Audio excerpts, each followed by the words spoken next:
The summer of 1962 marked a turning point in American history. What happened to Marilyn Monroe during her final night would expose corruption at the highest levels of government. This investigation reveals the story they never wanted you to hear. August 5, 1962. A studio door closed and nobody knew. Marilyn Monroe's final recording held America's deepest secrets. Subscribe and hit that bell. What you'll learn today changes everything. The summer of 1962 marked a turning point in American history. What happened to Marilyn Monroe during her final night would expose corruption at the highest levels of government. This investigation reveals the story they never wanted you to hear. That sweltering August evening, Capitol Records studio carried an unusual tension. The clock read 11:47 p.m. when Marilyn Monroe approached the microphone, her famous blue eyes reflecting something different, desperation mixed with determination. In her trembling hands, she held a piece of paper containing just 3 lines. 3 lines that could have brought down the most powerful men in America.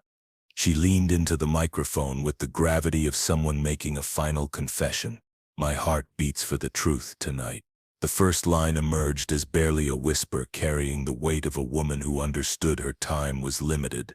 "In shadows deep I'll shine my light." The second line contained a tremor that would haunt that empty studio long after she was gone. But when she reached that third line, that's when everything changed. The studio door opened with deliberate force. The man who entered, a figure in a dark suit who moved with government precision, extinguished the fire in Marilyn's eyes instantly. The recording equipment continued running, but America's most famous actress had gone completely silent. The microphone captured only her whispered plea. "They don't know that I..." Here's what makes this case extraordinary. Up until that precise moment, Marilyn had maintained absolute secrecy about this recording project. Not her closest friends, not her medical team, not even her housekeeper, who knew every detail of her private life, had any knowledge of this song. The question remains, what was this mystery recording, and who possessed the authority to silence the most famous woman in the world? Studio technician Jim Crawford operated the control board that night. 3 decades later, his account remained consistent and disturbing. "Marilyn's reaction was unlike anything I'd witnessed," Crawford stated in his 1995 testimony. "Her eyes widened dramatically and she began to say, 'How did you find?'" Crawford observed as this uninvited visitor handed Marilyn a manila envelope. The front bore block letters that seemed to burn through the paper. "Final warning." When Marilyn's fingers made contact with that envelope, they began shaking uncontrollably. She opened it slowly, examined the contents, and the color drained completely from her face. "This photograph," she whispered. "This couldn't exist, because that night there were only..." The critical detail that transforms this case: that photograph was taken exactly 21 days before the official date of Marilyn Monroe's death. And in that photograph, America's most famous actress was not alone. The morning following that recording session, Marilyn contacted her publicity representative, Patricia Newcomb. Her voice was so altered that Newcomb initially failed to recognize it. "They're informing me I made a mistake," Marilyn stated. "What mistake?" Newcomb inquired. "Writing a song that reveals the truth." Those who observed Marilyn during her final months noticed significant behavioral changes. She began carrying a small notebook constantly, making calls exclusively from payphones rather than her home line, and never traveled anywhere unaccompanied. The woman who had once thrived as the center of attention was suddenly afraid of her own shadow. What Marilyn had uncovered wasn't simply Hollywood scandal. This involved corruption that penetrated the core of American political power in 1962. And Marilyn Monroe had witnessed it all directly. That third line she never completed? Investigation later revealed it, written in her handwriting on paper hidden inside a poetry book. It read, "The powerful men with blood on their hands can't silence the truth across this land." These weren't the words of some Hollywood stereotype. These were the words of a woman who had been present in rooms where America's fate was decided by men who believed they were untouchable. The catalyst for Marilyn's song was a series of threatening messages. Not fan mail or romantic correspondence, genuine threats. When financial incentives and legal intimidation failed to secure her silence, they determined that music would become her weapon of choice. The days following that recording session transformed Marilyn's existence into something resembling an espionage thriller. Each morning when housekeeper Eunice Murray arrived at the Brentwood residence, she discovered a new envelope placed beneath the door. Forget the song. Some secrets die with the grave. This is your final opportunity. Marilyn destroyed these messages immediately, but Murray could observe their devastating psychological effect. Sleep became impossible, appetite disappeared, and all window coverings remained drawn even during daylight hours. It resembled watching a beautiful bird dying in captivity, Murray told investigators, though this detail never appeared in official reports. Murray mentioned something else, something the FBI ensured remained classified. She would hear Marilyn in her bedroom during late hours, not merely talking to herself, but rehearsing. Repeatedly, she practiced that song, perfecting every word. Marilyn understood she might only receive one opportunity to reveal the truth. Dr. Ralph Greenson, Marilyn's psychiatrist, documented the transformation as well. Their sessions shifted from career anxieties to what she termed the burden of dangerous knowledge. "Doctor," she stated days before her death, "what action do you take when speaking truth could destroy everything you value, but remaining silent might destroy your soul?" When investigators searched Marilyn's residence after her death, they located numerous prescription bottles and empty champagne glasses. What they did not find was any trace of that August 5th recording. The tape had vanished as completely as if it had never existed. However, in 1985, during routine archive maintenance at Capitol Records, intern Robert Chen made a discovery that altered everything. Buried in a storage room inside a box marked Miscellaneous 1962, Chen located a reel-to-reel tape labeled in Marilyn's handwriting, "Missent, private session for posterity August 5th, 62. When Chen played that tape through studio monitors, what he heard defied belief. The recording contained not just Marilyn's voice, it captured an entire conversation, and the man speaking with her possessed a voice every American would have immediately recognized. "If you release this song," the man stated, "it won't just end your career. Everyone you care about will pay the consequences." Marilyn's response was barely audible. "But people deserve to know what these men have done." The man's voice turned menacing. "Marilyn, some knowledge is too dangerous for ordinary citizens to possess." What made Chen's discovery truly shocking was voice recognition. He identified that man's voice from countless television appearances and speeches that had inspired the nation. It belonged to one of America's most trusted public figures, a man who had built his reputation on fighting for justice and truth. The following morning, Chen arrived at work to find his supervisor waiting with two men in dark suits.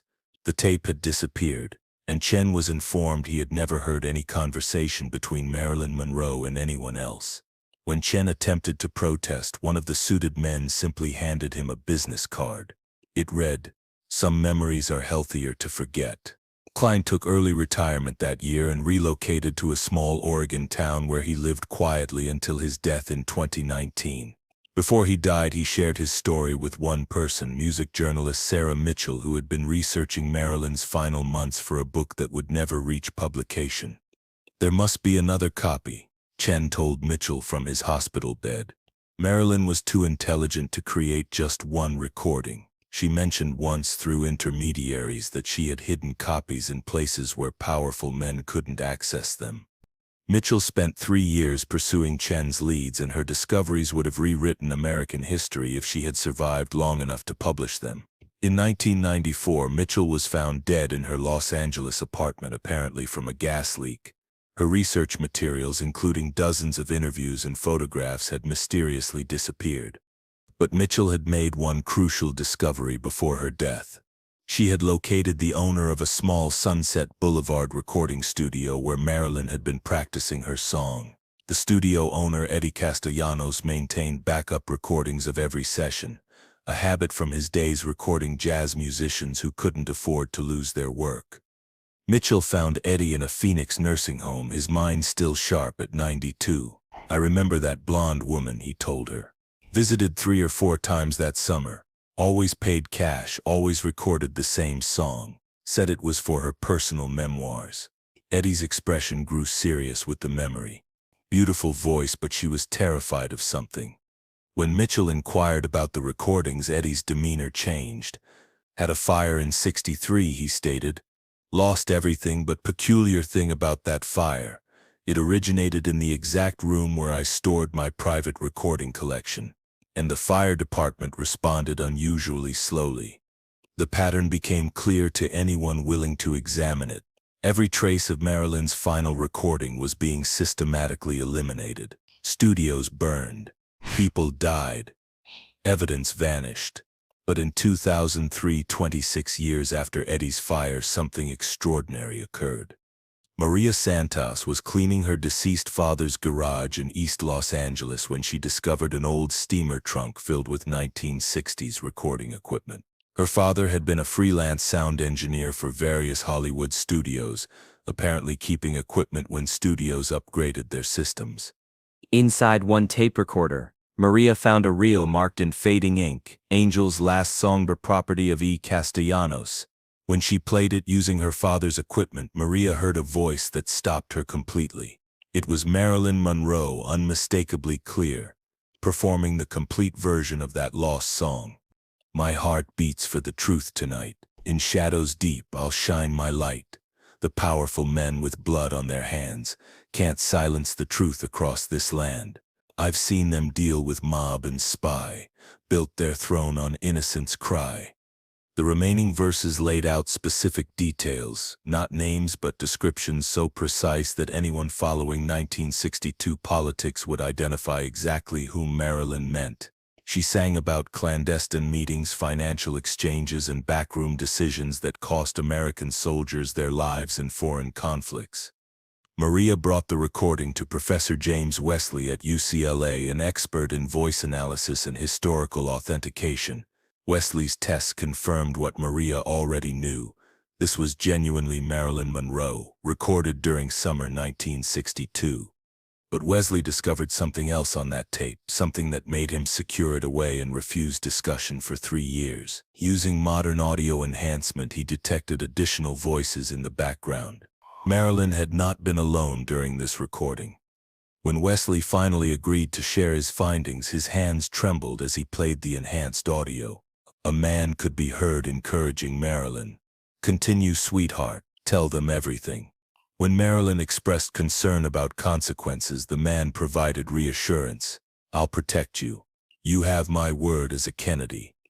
Robert Kennedy himself was present in that room, not merely listening to Marilyn's song, but actively encouraging her to expose the very corruption his brother's administration was attempting to conceal.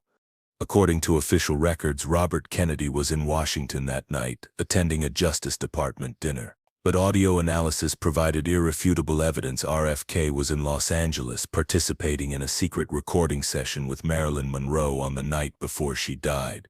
The conversation on that tape revealed the staggering scope of Marilyn's knowledge. She had witnessed meetings where defense contracts were awarded based on personal favors. She had observed cash payments designed to silence potential whistleblowers. She had overheard conversations about eliminating problems in Vietnam before they became public relations disasters. "Bobby," Marilyn could be heard saying, "they recorded everything between me and Jack. Every phone call, every private moment. They possess enough evidence to destroy your entire family." Kennedy's response was barely audible. "Then we destroy them first. This recording becomes our insurance policy." It was a dangerous agreement, and both parties understood the stakes. Kennedy would utilize Marilyn's testimony to eliminate corrupt officials threatening his brother's presidency. In return, Marilyn would receive protection and opportunity to rebuild her career on her own terms. But powerful men don't surrender quietly, especially when they have nothing remaining to lose. The final section of that tape, the portion that made Professor Wesley secure it for 3 years, captured Marilyn's final living hours. The timestamp indicated 1:30 a.m. August 5, 1962, just 90 minutes before she was officially discovered dead. But Marilyn Monroe was very much alive at 1:30 a.m. and she was terrified. "Bobby, they know," she whispered into the microphone. "They know about the tape. They know about our plan. There are men outside my house." Kennedy's voice, crackling through what appeared to be a telephone connection, was urgent. "Remain calm, Marilyn. I'm sending assistance." But Marilyn's voice was breaking. "It's too late. I can see them through the window. Bobby, if something happens to me." That's when the tape captured something that never appeared in any official report. The sound of breaking glass, followed by heavy footsteps, followed by Marilyn's scream being abruptly silenced. Then silence. Then a man's voice, cold and professional. "Clean this up. Make it appear like an overdose." The official autopsy discovered lethal levels of barbiturates in Marilyn's system, but no trace of pills in her stomach. The official narrative claimed she swallowed dozens of capsules, yet somehow her digestive system showed no evidence of oral ingestion. It was, the coroner noted privately, as if the drugs had been administered through alternative means. Robert Kennedy never spoke publicly about that night. When reporters inquired about his whereabouts on August 5, 1962, his staff consistently provided the same response. The Attorney General was in Washington handling Justice Department business. The dinner records, photographs, and witness statements, everything supported the official alibi. But alibis can be manufactured when sufficient power exists. And recordings don't lie. Maria Santos struggled for months regarding what to do with that tape. Publishing it would rewrite history, but might also destroy whatever remained of the Kennedy legacy. In 2005, she made her decision. She sent copies to 3 major news organizations, believing that if truth mattered, someone would possess the courage to publish it. All 3 organizations conducted independent authentication tests. All 3 confirmed the tape's authenticity. All 3 decided against publishing the story, because sometimes the truth proves too significant for even news organizations to handle. But Maria Santos wasn't finished. She had created one additional copy, giving it to someone she trusted, a documentary filmmaker specializing in historical mysteries. That filmmaker spent 2 years creating a detailed investigation of Marilyn's final night, complete with expert testimony, forensic analysis, and eyewitness interviews. The documentary was scheduled to premiere at the Sundance Film Festival in 2008. 3 weeks before the screening, the filmmaker received a visit from 2 men in dark suits. They made no threats, offered no money. They simply showed him a photograph of his daughter walking to school and inquired whether he had ever considered how dangerous Los Angeles traffic could be for young children. The documentary was withdrawn from Sundance. The filmmaker relocated his family to Canada and never mentioned Marilyn Monroe again.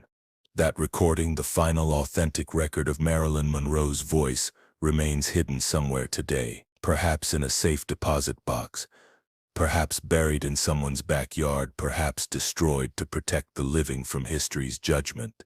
But that tape teaches us something crucial. It demonstrates that official stories aren't always true stories. It shows us that sometimes the most beautiful and vulnerable among us see the clearest picture of power's ugly reality. And it proves that speaking truth to power has always been the most dangerous act possible in America. So when someone claims that Marilyn Monroe was just another Hollywood actress who couldn't handle fame, remember that recording. Remember a woman who was willing to risk everything, her career, her safety, her life, to expose the corruption eating away at American democracy. And remember that somewhere out there, her unfinished song is still waiting to be heard. Still waiting for someone brave enough to let America know what really happened in those smoke-filled rooms where our fate was decided by men who believed they were above the law. Because that song wasn't just about Marilyn Monroe, it was about all of us and the country we thought we knew. Marilyn's voice was silenced on August 5, 1962, but the truth she died trying to tell, that truth is still out there, still waiting, still fighting to be heard. And perhaps it's finally time to listen.